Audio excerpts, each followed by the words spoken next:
नमस्कार दोस्तों, आज हम इस वीडियो से एक नई कड़ी को शुरू करने जा रहे हैं।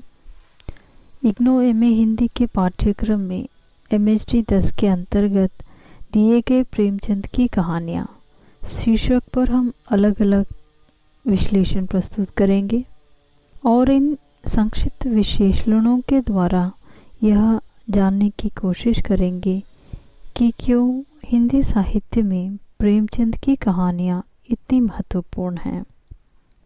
और मैं यह भी आशा करूँगी कि इन छोटे छोटे वीडियो द्वारा आप छात्रों की विषय से संबंधित आलोचनात्मक क्षमता भी धीरे धीरे बढ़ती चलेगी। इस कड़ी के आगे बढ़ने के साथ साथ हम प्रेमचंद के कुछ चुनिंदे कहानियों का भी संक्षिप्त विश्लेषण देखते चलेंगे। आज की यह वीडियो इस कड़ी का पहला भाग है, जिसमें हम भारतीय स्वाधीनता आंदोलन और प्रेमचंद की कहानियों के संबंध को एक संक्षिप्त विश्लेषण के रूप में देखेंगे। चलिए शुरू करते हैं आज की यह वीडियो।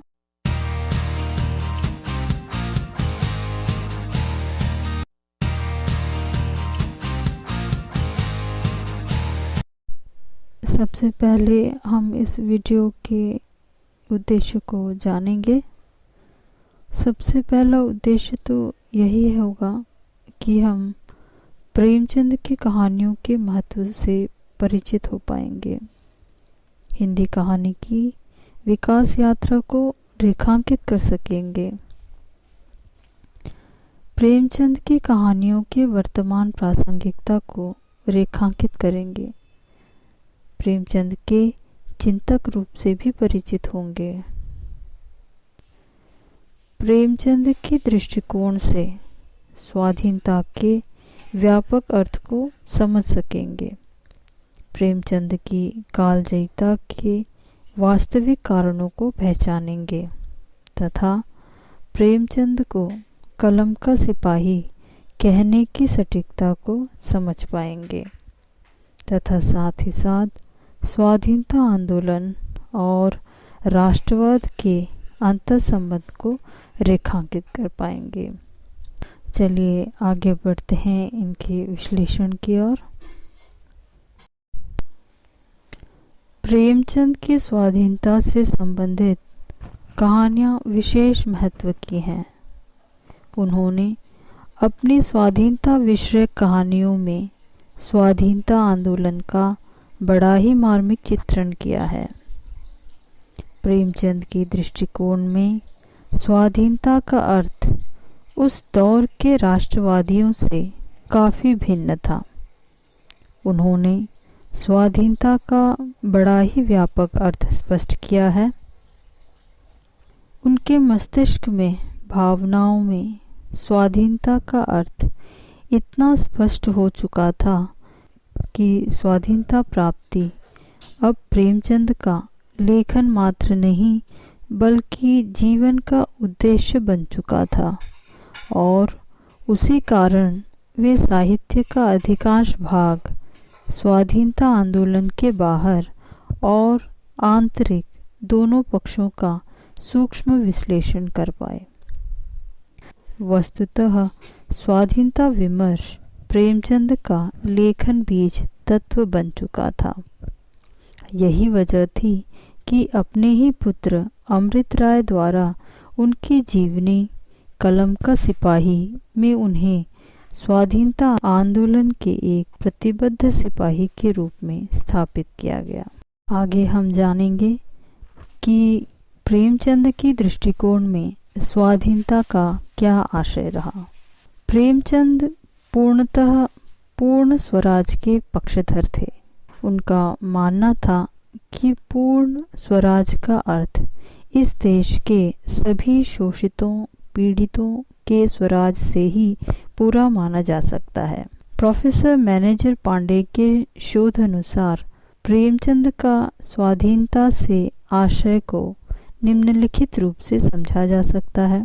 पहला है उपनिवेशवाद से मुक्ति, अर्थात उनका पहला आशय तो यही था कि अंग्रेजों से मुक्ति ही स्वाधीनता का पहला अर्थ होगा, क्योंकि वे जानते थे कि अंग्रेजों के पराधीन होना ही भारतीयों का सबसे बड़ा दुख है।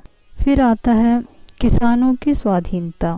उनका दूसरा आशय यह था कि किसानों को स्वाधीनता दिला सकना ही स्वतंत्रता का अर्थ हो सकता है, ताकि जमींदार की उन्हें गुलामी न करनी पड़े। उनका तीसरा महत्वपूर्ण आशय यह था कि सामंतवाद से व्यापक भारतीय समाज की मुक्ति, अर्थात जब तक सामंती व्यवस्था रहेगी, वर्ण भेद रहेगा और तब तक कोई भी राजनीतिक स्वाधीनता प्रभावशाली नहीं हो सकती। जाति भेद कभी भी पूर्ण लोकतंत्र का अर्थ प्रदान नहीं कर सकती। उनका अगला स्वतंत्रता से स्वाधीनता से आशय था स्त्रियों की स्वाधीनता। प्रेमचंद का पूरा समर्थन स्त्रियों की मुक्ति से रहा, क्योंकि जब तक स्त्रियां स्वाधीन नहीं होती तब तक स्वाधीनता अधूरी रहेगी, यही उनका विश्वास था। दलित मुक्ति, इसका आशय है सदा के लिए छूत अछूत की समस्या को समाप्त कर देना। इसी कारण उन्होंने अपने लेखन का अधिकांश दलित मुक्ति को ही दिया है। फिर आता है मजदूरों की शोषण दमन से मुक्ति। इसका अर्थ है किसानों की मुक्ति के साथ साथ उन्होंने प्रेमचंद ने मजदूरों के साथ होने वाले शोषण दमन की मुक्ति की भी बात की है। उन्होंने एक ऐसे समाज का स्वरूप तैयार किया है जहां पूर्णतः शोषण को मिटा दिया गया, ताकि एक संप्रभु राष्ट्र का निर्माण हो सके। इतना ही नहीं, उनके इस व्यापक अर्थ के अंतर्गत उन्होंने दिमागी गुलामी से स्वाधीनता को भी पूर्ण स्वाधीनता का अर्थ बताया है।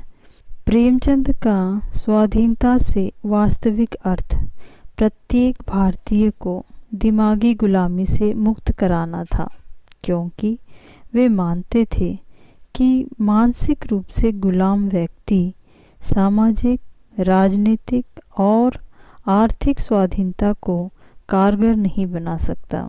अतः सारांश यही निकलता है कि प्रेमचंद के राष्ट्रवाद विषयक दृष्टिकोण बहुत ही व्यापक और आधुनिक थे।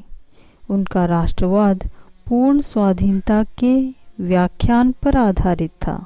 उनके राष्ट्रवाद की परिभाषा स्वाधीनता के पूर्ण आशय को समझकर ही स्पष्ट किया जा सकता है।